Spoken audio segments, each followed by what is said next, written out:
Good morning students.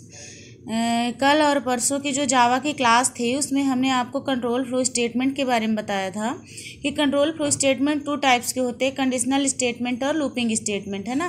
तो आपको जो मैंने नेट के प्रोग्राम दिए थे तो उसको बच्चों ने शायद पीडीएफ देखा है और वीडियोस भी देखा होगा, तो उनको शायद समझ में नहीं आया था। तो आज आपको हम अपने कॉपी में लिख करके खुद से बता रहे हैं, तब तो आपको अच्छे से समझ में आ ही जाएगा। और दूसरी चीज़ जो ये आपके हैं, तो आप प्ले स्टोर से जाइएगा और प्ले स्टोर से जाने के बाद आप क्या करिएगा कि जावा लर्निंग ऐप को आप इंस्टॉल कर लीजिएगा। आपको इसी वीडियो के लास्ट में आपको हम उसकी स्टेप भी एक बार फिर से बता देंगे, तो आपको अच्छे समझ में आएगा। और वहाँ पे आप अपनी ये प्रोग्राम्स को टाइप करिए और रन करिएगा, ठीक है ना। तो चलिए स्टार्ट करते हैं। और उसके पहले एक आपसे छोटी सी गुजारिश है, अगर वीडियो बढ़िया लगे तो आप लाइक कर दीजिएगा, है ना, और कमेंट करिएगा, अपनों के बीच में शेयर करिएगा, स्टूडेंट्स जो भी और भी हैं। और चैनल को जो लोग नए हो तो प्लीज़ सब्सक्राइब ज़रूर कर दीजिएगा। तो कंट्रोल फ्लो स्टेटमेंट इनका आपको सबका पीडीएफ भी दे चुका है मैंने। जावा की क्लास 8 और जावा की क्लास 9 आप देखेंगे तो आपको एक कंप्लीट मिलेगा, ठीक है ना। बट इसमें बच्चों की अलग से रिक्वायरमेंट थी कि आप एक अलग से प्रोग्राम का बस बताइए मैम मुझे, तो सिर्फ एग्जाम्पल हैं। तो कंडीशनल स्टेटमेंट 4 तरह के होते हैं। पहला इफ़ स्टेटमेंट होता है, दूसरा इफ़ इल्स होता है, तीसरा इल्स इफ़ होता है, चौथा स्विच होता है, ठीक। तो इफ़ स्टेटमेंट में देखिए, पहले ये आपकी कमेंट लाइन होती है। दैट मीन्स ये इसलिए हम लगाते हैं ताकि जब कोई भी न्यू यूजर इस प्रोग्राम को देखे तो समझ सके कि आपने प्रोग्राम किस चीज़ का बनाया है। तो इफ़ स्टेटमेंट डॉट जावा ये आपकी कमेंट लाइन है, ये आपको सिर्फ पढ़ने के लिए होती है ना। पब्लिक क्लास इफ़ स्टेटमेंट, ठीक, पब्लिक इसलिए लगाया है ताकि आप इसको पब्लिकली यूज़ कर सको क्लास को। और इफ़ स्टेटमेंट का इसलिए आप यहाँ पे जो ये इफ़ स्टेटमेंट है, आप इसकी जगह पे कुछ दूसरा भी नाम दे सकते हो, पब्लिक क्लास स्टूडेंट दे दो या जो भी आपको देना हो, ठीक। फिर पब्लिक स्टैटिक वाइड में स्ट्रिंग में देखिए यस कैपिटल है आपका, ठीक है ना। फिर इंट आई इक्वल टू 5 दिया, जे इक्वल टू 5 दिया। और इफ़ आई डबल इक्वल मतलब यहाँ पे इसका इक्वल टू कहलाता है, मतलब जब 2 बार बराबर का चिन्ह लगाते हैं तो उसको इक्वल टू बोलते हैं। हम कंडीशन क्या दे रहे हैं कि यदि आई बराबर हो किसके, जे के, तो सिस्टम डॉट और सिस्टम कैश कैपिटल रहता है, ठीक है ना, ये ध्यान रखिएगा आप लोग। तो आई इज इक्वल टू जे, ठीक है ना, ये प्रिंट करें। ये डबल कोटेशन है, आपके कीबोर्ड में आपको डबल कोटेशन मिलता है इस तरीके से करके। अलग से मत लगाइएगा कि एक बार फिर लगाइए फिर एक बार फिर लगाइए और बोलिए कि हम तो लगाए हैं 2 बार तो वो क्यों नहीं चल रहा है। आप एक ही बार में लगाओगे तो डबल कोटेशन आएगा, ठीक है ना। फिर यहाँ पे आपने एक ये करली ब्रेस ऑन किया था तो इसको बंद किया, ठीक। एक ये वाला ओपन किया था तो इसको बंद किया, है ना। और एक शायद मैंने छोड़ दिया है, कोई ना, आप 3 बंद कर लीजिएगा, ठीक। तो ये आपके हो गए। अब इसके बाद आपका आता है क्या, अच्छा, इफ़ में क्या होता है, जब आपकी कंडीशन ट्रू होती है सिर्फ तभी स्टेटमेंट एग्जीक्यूट होता है, अदरवाइज प्रोग्राम रुक जाएगा। जैसे यहाँ पे कंडीशन ट्रू हो गई आपकी तो ये चल जाएगा, अगर मान लीजिए कंडीशन फॉल्स होती तो ये प्रोग्राम आगे नहीं चलता। तो उसी सिचुएशन में इसमें हम क्या करते हैं, इफ़ इसमें हम एक ट्रू वाली कंडीशन भी देते हैं, देन उसके बाद अगर फॉल्स हो गया तो उसके लिए भी बताते हैं कि करना क्या है। तो यहाँ पे हमने देखिए आई इक्वल टू 10 दिया, जे इक्वल टू 50 दिया। और इफ़ यदि आई बड़ा हो जे से तो क्या प्रिंट करे, I is greater than J. But यहाँ पे क्या दिया, आई 10 दिया और जे 50 दिया, तो यहाँ पे कंडीशन क्या होगी, फॉल्स हो गई। तो अब किस में आएगा, इल्स में आएगा। इल्स में आया system J is greater than I. तो अब कौन सा आपका, अब आप समझ रहे होगे कि कौन सा वाला आपका स्टेटमेंट एग्जीक्यूट होगा। तो ये 2nd नंबर वाला स्टेटमेंट आपका एग्जीक्यूट हो जाएगा, ठीक।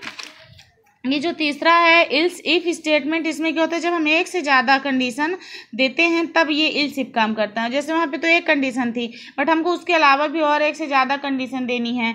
तो देखिए यहाँ पे क्या किया, आई इक्वल टू 10 लिया, जे इक्वल टू 20, के इक्वल टू 5। यदि आई बड़ा हो जे से, एंड 2 बार क्यों लगाए हैं, ये आपका ऑपरेटर है, ठीक है ना। I equal to J and I equal to K. यदि आई जे से बड़ा हो और आई के से बड़ा हो तो क्या प्रिंट करे, आई प्रिंट करे। बट यहाँ पे कौन सा प्रिंट है, बड़ा है, जे है। अब दूसरी कंडीशन हम क्या देते हैं, यदि इल्स इफ में दूसरी कंडीशन क्या दी, यदि जे बड़ा हो आई से और जे बड़ा हो के से तो क्या प्रिंट करे, J is greater than I and के।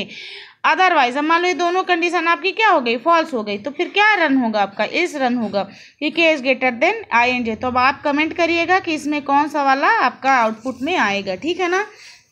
तो इसके बाद होता है आपका looping switch statement. Switch statement में हम क्या देते हैं, केस देते हैं, ठीक, कि केस कितने केस आपके दे सकते हैं आप स्विच स्टेटमेंट।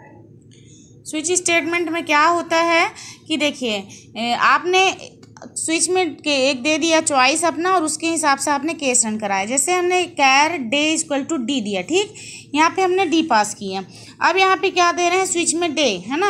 अब केस ए दिया, अच्छा सिंगल है इसलिए यहाँ पे सिंगल कोटेशन लगा। अगर यहाँ पे स्ट्रिंग देते हैं हम तो डबल कोटेशन लग जाता।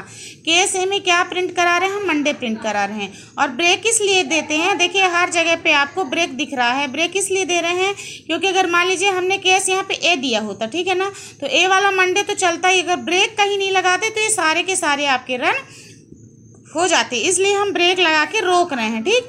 तो केस ए में मंडे है, बी में ट्यूसडे है, सी में वेडनेसडे है, डी में थर्सडे है। तो आपने यहाँ पे केस में क्या दिया है, डी दिया है। तो अब आप बताइएगा कि कौन सा वाला केस आपका एग्जीक्यूट होगा। उसी तरीके से डी के बाद आप ई एफ जी जितने भी केस लगाने लगा लीजिए। और लास्ट में क्या होता है, एक डिफ़ॉल्ट होता है। जैसे मान लीजिए आपने मंडे टू संडे आपको प्रिंट कराना था, आपने करा लिया, ठीक, लेकिन लास्ट में आपने मान लीजिए कोई और डब्ल्यू की दबा दिया, एक्स की दबा दिया, है ना, तो उस सिचुएशन में क्या होगा, डिफ़ॉल्ट रन होगा कि system dot out dot println day not found, मतलब इस नाम का कोई भी डे नहीं है, ठीक। और 3 बार कर्ली ब्रेस को बंद करिए। अब लूपिंग क्या है, लूपिंग बता चुके हैं कि जो कंटिन्यू स्टेटमेंट एग्जीक्यूट होता रहे, ठीक। आपको आप जावा की क्लास 9 और 8 देखिएगा, ठीक है ना, आपको दोनों ये सारी चीज़ें अच्छे से समझ में अब आ जाएंगे। और आई होप अब एग्जाम्पल भी समझ में आ गया होगा। Public class while loop, public static int I दिया, इसमें ये होता है आपका इनिशियलाइजेशन, ठीक है ना। फिर इसके सॉरी ये हुआ आपका डिक्लेरेशन, किसका, वेरिएबल का डिक्लेरेशन। ये हो गया आपका इनिशियलाइजेशन, ठीक है ना। फिर व्हाइल, जब तक आई छोटा हो किससे, 10 से, तो क्या प्रिंट हो, आई को प्रिंट करता रहे। तो आई तो 0 है, तो आई छोटा है 10 से, तो आई प्रिंट किया, तो एक बार पहले 0 आया, ठीक है। फिर यहाँ पे आई प्लस प्लस हो, तो अभी 0 है, 0 प्लस, इस प्लस का मीन्स क्या होता है, 1 होता है। 0 + 1 1 हुआ। अब 1 हुआ, यहाँ पे जाके कंडीशन देखा, कंडीशन ट्रू है, तो ये आई फिर प्रिंट किया, तो यहाँ पे क्या आ जाएगा, नीचे 1 आएगा। फिर 1 + 1 = कितना हो गया, 2 गया, देखा है तो ये आ गया क्या, नीचे इसके 2। इसी तरीके से 3 4 5 कहाँ तक जाएगा, 9 तक जाएगा, क्योंकि 9 + 1 = 10 हो गया। और यहाँ पे हमने इक्वल टू नहीं लगाया, सिर्फ लेस देन लगाया है, तो 0 to 9 आउटपुट ये आपका प्रिंट हो जाएगा, ठीक है ना। ये समझ में आ गया। इसी तरीके से डू वाइल लूप में क्या होता है, एक बार आपका स्टेटमेंट पहले रन होता है, फिर बढ़ता है और फिर कंडीशन चेक होती है। तो यहाँ पे हमने आई = 1 दिया, डू में क्या किया, प्रिंट कराया =1, आई को प्रिंट करा दिया, आई प्लस प्लस किया, तो अब 1 + 1 कितना हो गया, 2 हो गया, ठीक है ना। 2 हुआ, यहाँ पे आगे चेक किया, while I is greater then दिया। देखिए यहाँ पे ध्यान देने वाली बात है, आई इज ग्रेटर देन दिया हुआ है, ग्रेटर देन 10, जबकि आई क्या है, छोटा है 10 से, बट यहाँ पे कंडीशन क्या हो गई आपकी, फॉल्स हो गई, तो अब आगे प्रोग्राम नहीं बढ़ेगा। बट इसमें एक बार जरूर ये आउटपुट दिखाएगा, तो अब यहाँ पे आउटपुट क्या आएगा, 1 बस आएगा। अगर यहाँ पे आपने क्या दिया होता, आई इज लेस देन 10, तो आपको क्या होता कि ये 1 से 9 तक आपका पूरा चला जाता, ठीक, समझ में आ गया ना। अच्छा, फॉर लूप में आपको एक ही लाइन में ये पूरी चीज़ें देनी पड़ती है। अभी आपका क्या है, होमवर्क है, आप इसको करके हमको बताइएगा, ठीक। तो आज की क्लास खत्म हुई, कल आपको नए टॉपिक के साथ मिलते हैं। और आपको अभी जावा लर्निंग ऐप का एक थोड़ा सा स्क्रीनशॉट दे देंगे शुरू में, तो आपको समझ में आ जाएगा, ठीक है ना। Bye bye. और हाँ प्लीज़ फ्रेंड, अगर आपको वीडियो अच्छा लगे तो लाइक करिएगा, अपने फ्रेंड्स के बीच में शेयर करिएगा और चैनल सब्सक्राइब करिएगा। लर्निंग ऐप के लिए आपको प्ले स्टोर को ओपन करना पड़ेगा। प्ले स्टोर को ओपन करने के बाद यहाँ पे जावा प्रोग्रामिंग ऐप आप डाल दीजिएगा, या जावा लर्निंग ऐप कुछ भी डालिए, है ना, जावा प्रोग्रामिंग ऐप डालिएगा और उसको सर्च करिएगा। तो दूसरे या तीसरे नंबर पे देखिए ब्लू कलर का जावा का है, लर्न जावा प्रोग्रामिंग, ठीक है ना। आप इसको इंस्टॉल कर लीजिएगा। इंस्टॉल करने के बाद आप इसको ओपन करिएगा। जब ये आपका जावा लर्निंग ऐप ओपन हो जाएगा तो आपकी लोडिंग प्रोसेस स्टार्ट हो जाएगी, और लोडिंग प्रोसेस स्टार्ट होने के बाद ये आपका ओपन होगा, है ना।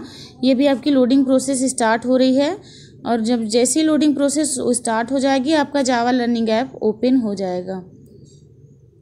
तो ये आपका हो गया है ओपन, ठीक। अब आप देखिएगा यहाँ पे आपका इंडेक्स मिल रहा है, कंपाइलर मिल रहा है, प्रोग्राम मिल रहा है ना, ठीक है ना। तो आपको कंपाइलर वाले में जाना है, और ये आपको देखिए कोड और आउटपुट दे भी रहा है। तो यहाँ पे आप कोड में इसको आप पूरा क्या करिए, हटा दीजिए अपने हिसाब से, और यहाँ पे आप वही कोड टाइप करिए जो कोड आपको हमने बताया है।